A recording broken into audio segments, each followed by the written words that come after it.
In a dusty storage room beneath the Pentagon lies a collection of journals that the Department of Defense has kept classified for over 70 years.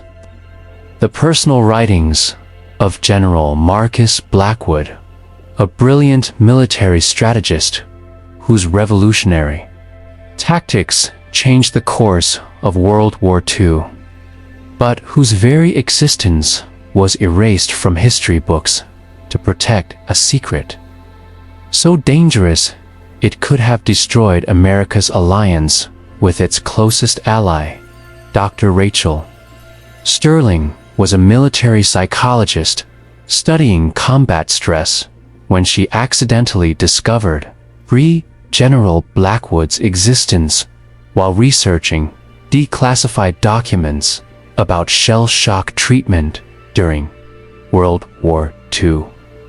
Buried in a routine medical report was a single line that caught her attention. General M. Blackwood continues to exhibit exceptional strategic clarity despite ongoing psychological evaluation. Recommend continued isolation until final disposition determined. The document was dated December 1944. But Rachel could find no General Blackwood in any official military records. His name appeared nowhere in histories of World War II. No photographs showed him with other Allied commanders, and no military databases contained any service record for anyone matching his description. It was as if he had been completely erased from military history. Intrigued by this mystery, Rachel used her security clearance to request access to related documents. What she discovered was a paper trail leading to a collection of personal journals, psychological evaluations, and medical reports that revealed one of the most brilliant and disturbed military minds in American history. General Marcus Blackwood had been a rising star in the Army before World War II, graduating top of his class from West Point in 1928 and quickly earning recognition for his innovative tactical theories. His pre-war writings on mechanized warfare and combined arms tactics were considered revolutionary, predicting with uncanny accuracy how modern combat would evolve. When America entered the war in 1941, Blackwood was promoted rapidly, eventually commanding the 15th Armored Division during the Italian campaign. His tactical genius became immediately apparent. His division achieved impossible victories against superior German forces, using unconventional strategies that confused and demoralized enemy commanders. But Rachel's investigation revealed that Blackwood's brilliance came with a terrible cost. His personal journals, written in meticulous detail throughout the war, showed a mind gradually fracturing under the weight of constant strategic calculation and the burden of sending thousands of men to their deaths. The early journal entries were those of a confident, ambitious officer excited by the intellectual challenge of modern warfare. "War is the ultimate chess game," he wrote in January 1942, "where every move determines life or death, victory or defeat. I find myself exhilarated by the pure logic of destruction, the mathematical beauty of perfectly executed tactics, As the war progressed, Blackwood's writings became increasingly complex and disturbing. He began developing what he called probability matrices, elaborate mathematical formulas for calculating acceptable casualty rates to achieve strategic objectives. His journals filled with detailed equations weighing the value of human lives against military gains. Today, I ordered 847 men to advance across open ground, knowing that 312 would die within the first 10 minutes, he wrote in September 1943. The mathematical certainty of their deaths was necessary to create the tactical conditions for tomorrow's breakthrough. Feel no guilt, only satisfaction at the elegant efficiency of the calculation. Rachel discovered that Blackwood's tactical innovations were indeed revolutionary, but they came from his ability to treat human soldiers as expendable variables in complex strategic equations. He developed techniques for deliberately sacrificing units to create tactical advantages, using soldiers' deaths as weapons in themselves. His most disturbing innovation was what he called psychological warfare through sacrifice. Blackwood would deliberately expose his own troops to unnecessary casualties during battles, knowing that the apparent disregard for American lives would convince German commanders that he was either incompetent or setting elaborate traps.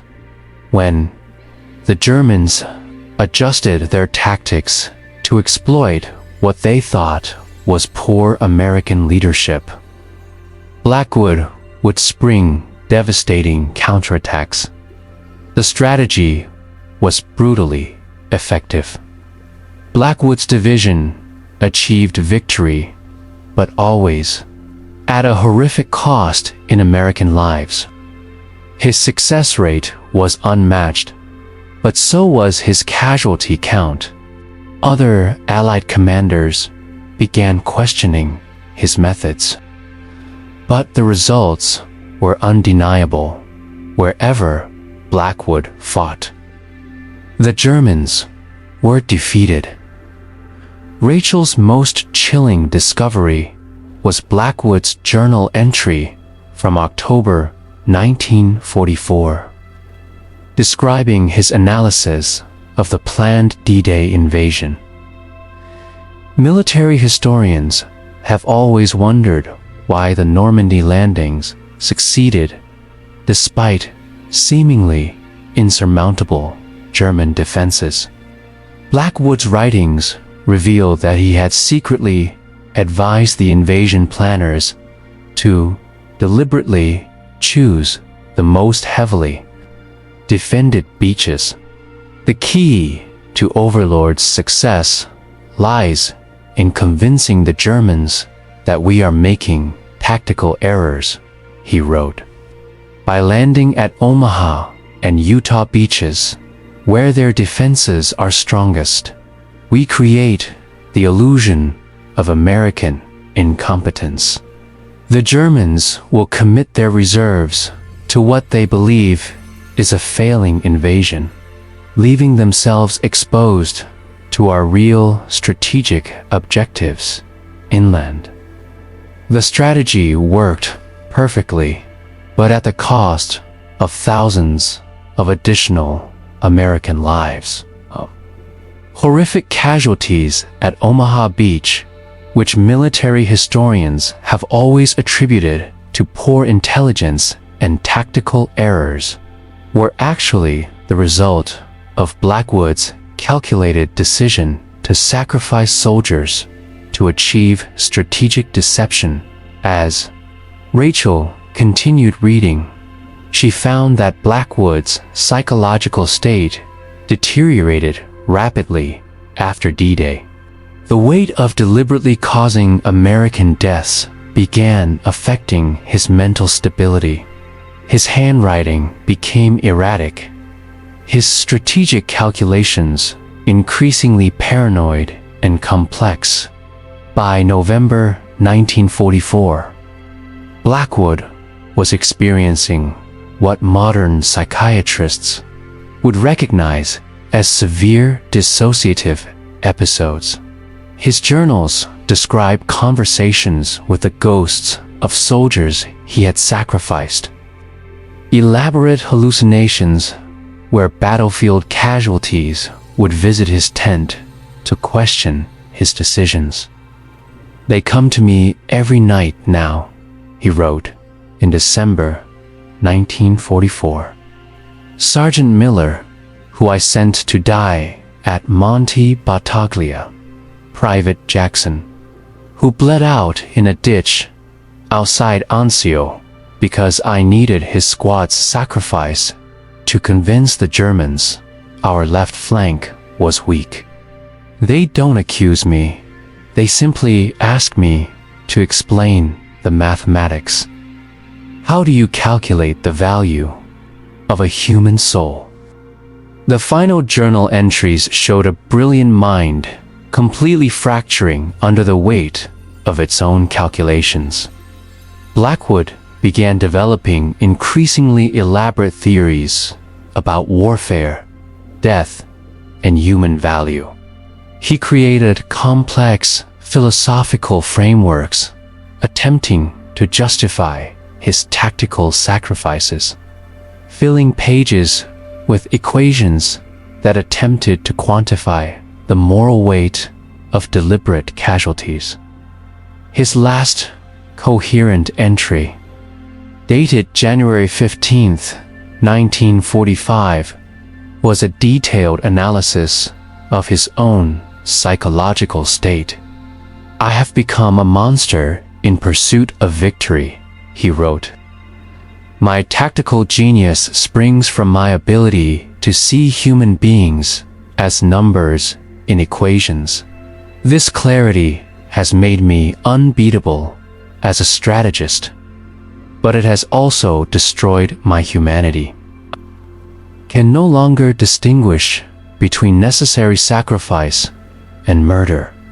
Rachel discovered that Blackwood suffered a complete psychological breakdown in January 1945. Military medical records showed he was quietly removed from command and placed in a classified psychiatric facility, where he spent the remainder of the war under constant observation. The cover-up began immediately. Blackwood's tactical innovations had been so effective that Allied commanders wanted to continue using them. But they couldn't acknowledge their source without admitting that American victories had been achieved through the deliberate sacrifice of American soldiers. The official solution was to erase Blackwood from military records entirely. His division's victories were attributed to other commanders. His tactical innovations were credited to military planning committees, and his very existence was classified at the highest levels. The soldiers who had served under him were transferred to different units and ordered never to discuss their former commander. Most disturbing of all, Rachel found evidence that Blackwood's strategic methods continued to influence American military doctrine long after his removal. His mathematical approaches to casualty calculations, his theories about psychological warfare through sacrifice, and his frameworks for weighing human costs against strategic gains became standard elements of military planning. though their origin was never acknowledged after the war. Blackwood was quietly transferred to a private psychiatric hospital in rural Virginia, where he spent the next 30 years under an assumed identity. His medical records, which Rachel obtained through Freedom of Information Act requests, showed a man completely disconnected from reality, believing he was still fighting World War II and continuing to develop increasingly complex tactical theories. The hospital staff had no idea they were treating one of America's most brilliant military strategists.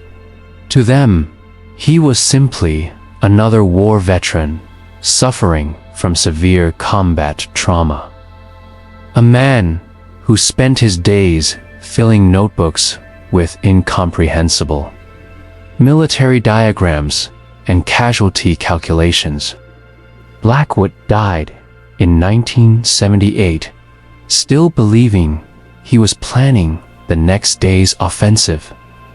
His final words, according to hospital records, were calculations for acceptable casualty rates during a hypothetical assault on Berlin. Even in death, his mind remained trapped in the mathematical precision of warfare. Rachel's investigation revealed that Blackwood's story wasn't unique. The classified files contained references to at least 6 other military commanders who had been erased from official records. After developing tactical innovations that were too morally compromising to acknowledge publicly, these ghost generals had achieved remarkable victories through methods that violated every principle of military ethics. The Pentagon's position on General Blackwood remains unchanged. Officially, he never existed. His tactical innovations are still used in modified forms by modern military planners, but their origin remains classified. The journals that Rachel discovered are scheduled to remain sealed until 2045, supposedly to protect ongoing operational methodologies. Modern military psychologists who have reviewed Blackwood's case files describe him as a perfect example of how war can transform brilliant minds into instruments of calculated destruction. His ability to see human lives as variables in strategic equations made him unbeatable as a tactician, but it also made him a monster. The tragedy of General Marcus Blackwood lies not just in his personal destruction, but in the fact that his methods proved so effective that they became permanently embedded in military doctrine. Every modern military campaign uses versions of his tactical innovations, continuing to implement strategies developed by a man who sacrificed his humanity in pursuit of victory. Today, military academies around the world teach tactical principles that originated in the mind of a forgotten general whose very existence has been erased from history. Students learn about acceptable casualty rates, strategic sacrifice, and psychological warfare without knowing they're studying the theories of a man who destroyed himself creating them. If this disturbing journey into the mind of a forgotten military genius fascinates you, please like this video to help preserve these hidden stories of warfare's psychological cost.